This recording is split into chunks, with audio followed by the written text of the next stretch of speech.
হে কি খবর বন্ধুরা, আবারও একবার আপনাদের স্বাগত। আজ আমরা আপনাদের সামনে তুলে ধরব এক অদ্ভুত গল্প, যা হয়তো আপনাদের ভাবিয়ে তুলবে। আহা, এটা কিভাবে সম্ভব হলো? সময়টা আমেরিকান গৃহযুদ্ধের। চারিদিকে তখন থমথমে পরিবেশ, উত্তেজনার চরমে। এই পরিস্থিতিতে আমরা ভার্জিনিয়ার এক হ্রদ দেখতে পাই। সেখানে বন্দি কিছু কয়েদিকে অন্য কোথাও নিয়ে যাওয়া হচ্ছিল। তাদের মধ্যে ছিলেন ক্যাপ্টেন সাইরাস ও তার সঙ্গীরা, যাদের বন্দি করা হয়েছে। এই সময় এক রিপোর্টার তাদের সামনে এসে অনর্গল কথা বলা শুরু করে। সে আসলে এক গরম হাওয়ার বেলুনের কথা বলছিল, যা সে সময় বেশ নতুন ছিল, তাই কেউ এ সম্পর্কে বেশি কিছু শোনেনি। কিন্তু ক্যাপ্টেন যখন শুনলেন, তার কান খাড়া হয়ে গেল, কারণ এটিই ছিল তার স্বাধীনতার এক অন্য পথ। কিন্তু সেই নিউজ রিপোর্টার কি সত্যিই বলছিল, নাকি তার মনে অন্য কোনো মতলব চলছিল? অফিসারের তার বকবকার ভালো লাগছিল না, তাই তিনি তাকে চুপ করতে বললেন। কিন্তু সে কি আর মানার পাত্র ছিল? তাই তিনি তাকে গুলি করলেন। তখনই গুলির শব্দে চারদিকে হাওয়াই ফায়ারিং শুরু হয়ে গেল, কারণ এটি ছিল এক ধরনের বিপদের সংকেত।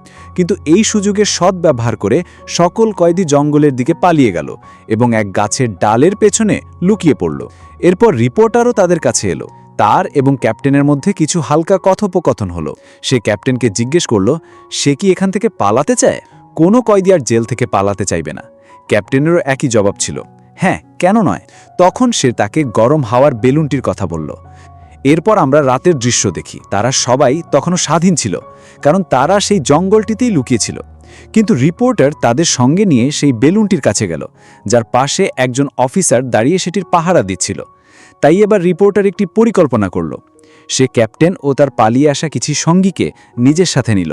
তারপর সেই দাঁড়িয়ে থাকা অফিসারের কাছে গিয়ে বলল, এরা সবাই পালানোর মতলবে ছিল। দেখো, আমি এদের ধরে এনেছি, এখন আমি এদের তোমাদের হাতে তুলে দিচ্ছি। কিন্তু এরই মধ্যে পেছন থেকে একজন লোক তাকে গুলি করে দেয়, যার ফলে সে সেখানেই মারা যায়। এখন তারা সবাই দ্রুত সেই বেলুনে উঠতে লাগলো। কিন্তু গুলির শব্দে সেখানে আরও অফিসার এসে গেল, যাদের মধ্যে এক সার্জেন্টও ছিল। সে উড়ন্ত বেলুনের দড়িটি ধরে ফেলে এবং সেটির সাথেই উপরে উঠে যায়। তার কিছু সঙ্গী সেই দড়িটি কাটার চেষ্টা করছিল, কিন্তু ক্যাপ্টেন তাদের এমনটা করতে বারণ করে, কারণ এতে সে নিচে পড়ে মারা যাবে এবং ক্যাপ্টেন এটা চায় না। তাই সে তার হাত ধরে এবং উপরে টেনে নেয়।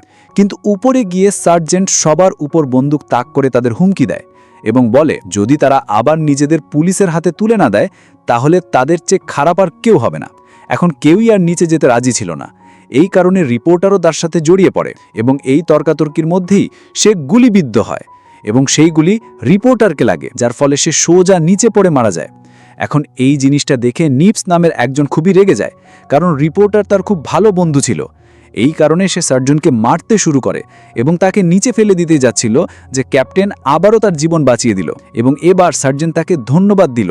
সময়ের সাথে সাথে যেমন তারা উপরে উঠছিল এবং এগিয়ে যাচ্ছিল, আবহাওয়া তখন পরিবর্তন হতে শুরু করে দিল, যার কারণে তাদের বেলুনও এখন হেলে দুলে চলতে শুরু করলো। একই সাথে বিদ্যুৎ চমকানো শুরু হয়ে গেল। এই সময় আমরা একটি পোর্টাল খুলতে দেখি, যা দেখতে একটি ব্ল্যাক হোলের মতো লাগছিল, যার দিকে তাদের বেলুন এখন দ্রুত এগিয়ে যাচ্ছিল। তারা নিজেদের দিক পরিবর্তন করার অনেক চেষ্টা করল, কিন্তু এমনটা হলো না।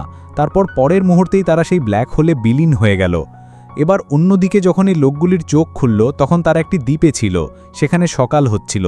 তারা কি সময় ভ্রমণ করল, নাকি তাদের বেলুন কোনো ছোট দ্বীপে ক্র্যাশ করল? এখানে আরও একটি অদ্ভুত ঘটনা ঘটে। ক্যাপ্টেনকে কোথাও দেখা যাচ্ছিল না, তাই সবার খুব চিন্তা হলো আসলে তিনি কোথায় গেলেন। কিন্তু সার্জেন্ট এই কথাতে বেশ খুশি ছিল যে তিনি আর নেই, কারণ সে এখন তাদের ক্যাপ্টেন হতে চাইছিল। কিন্তু নিপস এই কথাতে রাজি হলো না। শুধু সে নয়, আরও অনেকেই রাজি ছিল না, কারণ ক্যাপ্টেন তাদের জন্য সঠিক ছিল। তাই এখন সবাই নিপসকে তাদের নেতা বানিয়ে দিল। এই শুনে সার্জেন্ট তার গায়ের রং নিয়ে মজা করে বলল, তুমি নিজেই একজন শ্বেতাঙ্গ, আরেকজন কালোকে তোমার নেতা বানাচ্ছ? তোমার লজ্জা হওয়া উচিত। কিন্তু কেউ তার কথাকে গুরুত্ব দিল না।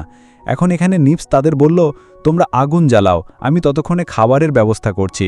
কিন্তু নিপস থেকে তো আগুনই জ্বলল না, আর তাই সে রাগের চোটে সবকিছু ছুঁড়ে ফেলে দিল।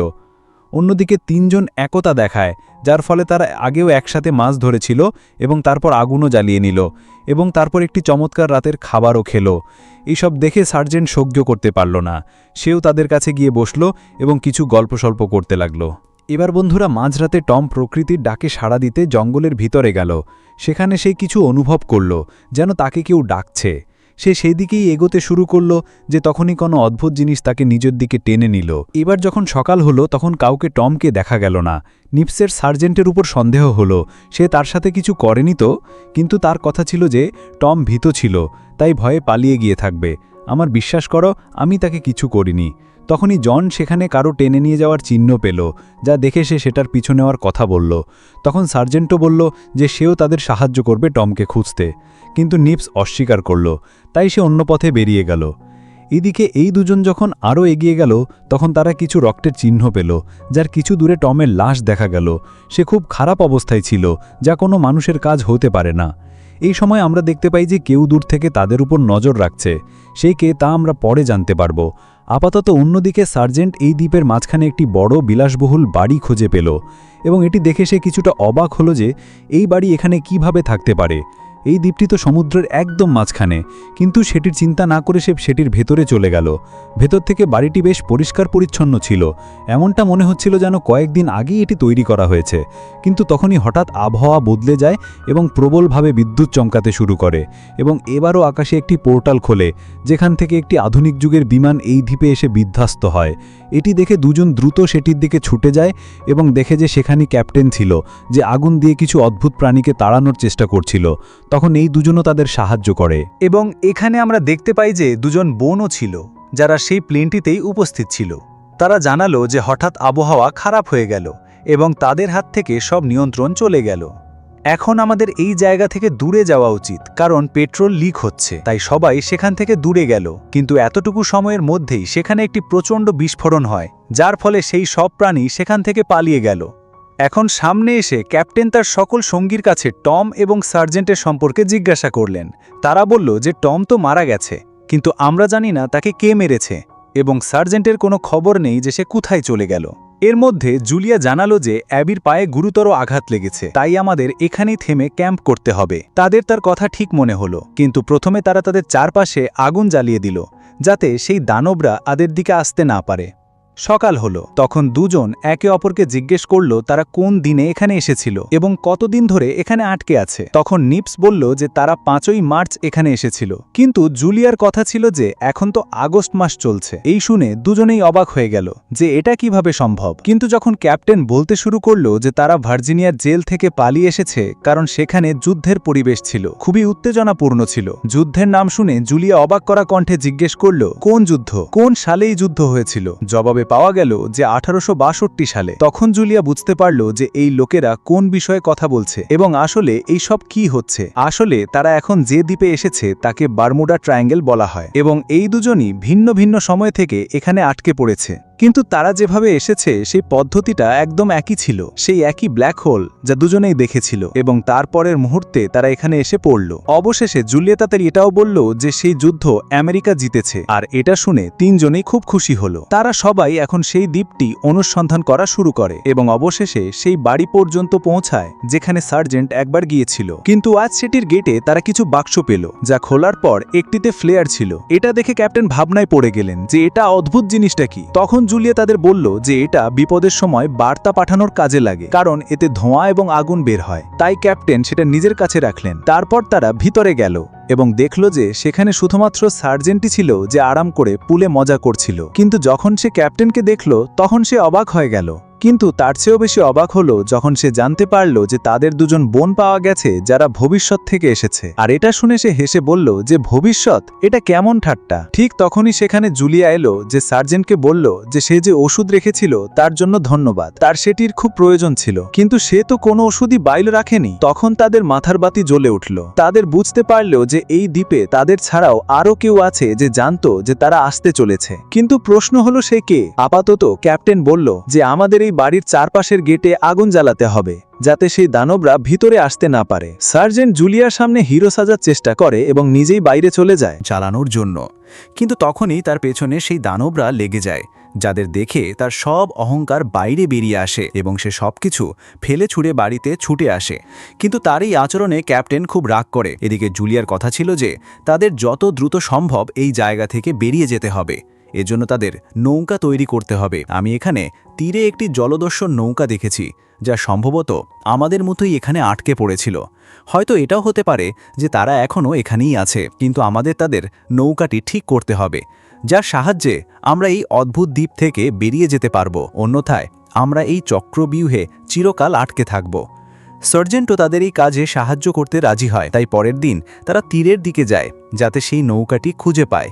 কিন্তু তারা সেখানে একটি ছোট নৌকা দেখে, যা তারা নিয়ে যেতে পারল না, কারণ জুলিয়ার কথা ছিল যে হতে পারে এটি সেই লোকগুলির নৌকা যারা তাদের সাহায্য করছে। এখন ক্যাপ্টেন মেনে নেয় এবং সেখানেই থেমে এটা দেখার সিদ্ধান্ত নেয় যে আসলে কে এই নৌকাটি ব্যবহার করছে। অন্যদিকে বাড়িতে অ্যাবি এবং জন দুজনেই ছিল, কারণ অ্যাবির পায়ে আঘাত লেগেছিল, তাই সে হাঁটতে পারছিল না। এই সময় জন কারো আসার শব্দ পায়। সে দ্রুত অ্যাবিকে নিয়ে বিছানার নিচে লুকিয়ে পড়ে। আসলে এরাই ছিল সেই জলদস্যুরা যারা তাদের দেখতে পায় না, কিন্তু এই দুজন তাদের দেখতে পায় এবং রাত পর্যন্ত সেখানেই লুকিয়ে থাকে। তারা কিন্তু সবাই তখনও আশেপাশে ঘুরছিল। এই শুনে তাদের এখন ভয় লাগতে শুরু করলো। অন্যদিকে তীরে বসে থাকা সেই লোকগুলির ঘুম পাচ্ছিল, তাই ক্যাপ্টেন পরামর্শ দিলেন যে তাদের পালা করে পাহারা দিতে হবে যাতে বাকি লোকেরা ঘুমাতে পারে। সবার প্রথমে সার্জেন্ট বলল যে সে পাহারা দেবে, কিন্তু যখন তারা সকালে উঠল তখন দেখল যে সে নৌকা নিয়ে পালিয়ে গেছে। কিন্তু বেশি দূর এসে যেতে পারল না, কারণ এগিয়ে যাবার পর তার নৌকা খুব দ্রুত দুলতে শুরু করলো।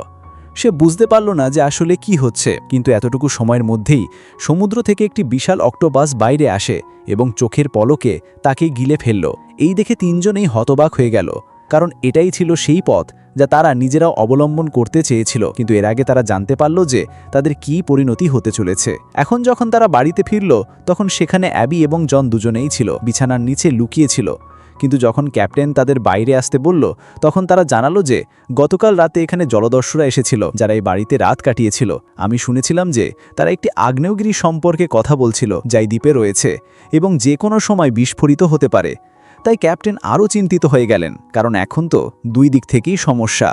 তাই তিনি এখন জুলিয়ার প্লেনটি দেখতে মনস্থ করলেন। হতে পারে যে তারা সেটিকে ঠিক করতে পারবে, এবং তাই তারা দুজনেই সেই বিধ্বস্ত প্লেনটির কাছে যায়, যার অবস্থা এখন কিছুটা ঠিকঠাক ছিল। কিন্তু সেখানেও তাদের লুকিয়ে দেখছিল কেউ। কিন্তু এবার ক্যাপ্টেন তাকে দেখতে পায় এবং তার পিছু নেয়।